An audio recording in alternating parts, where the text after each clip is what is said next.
আসসালামু আলাইকুম রহমতুল্লাহ। প্রিয় বন্ধুরা, আপনার সম্পদ, টাকা পয়সা, ক্ষমতা সব কিছু আছে মানেই আল্লাহ সুবহানাহু ওয়া তাআলার দয়া রহমত আপনার উপরে আছে এমনটা না।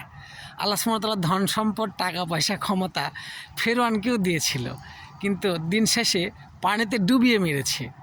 একজন অসহায়, দারিদ্র, গরিব মানুষ, তার ক্ষমতা, টাকা পয়সা কোনোটাই নেই, তার মানে তার উপরে আল্লাহর দয়া রহমত নেই এমনটা না। মনে রাখবেন, পৃথিবীতে আল্লাহ সুবহানাহু ওয়া তাআলার একমাত্র রহমত ও দয়ার মধ্যে ওই ব্যক্তি থাকে যাকে আল্লাহ সুবহানাহু ওয়া তাআলা 5 ওয়াক্ত সালাত আদায় করার তৌফিক দিয়েছে।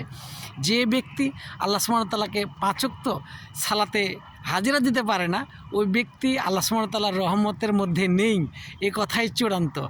ঠিক আছে?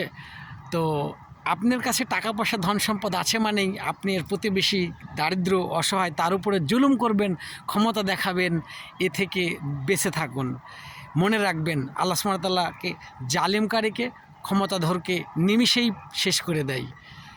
অসহায়, দারিদ্রের উপরে নির্যাতন থেকে বিরত থাকুন। আল্লাহ সুবহানাহু ওয়া তাআলা অবশ্যই আপনাকে দয়া করবে, ভালোবাসবে। আসসালামু আলাইকুম ওয়া রাহমাতুল্লাহি ওয়া বারাকাতুহু।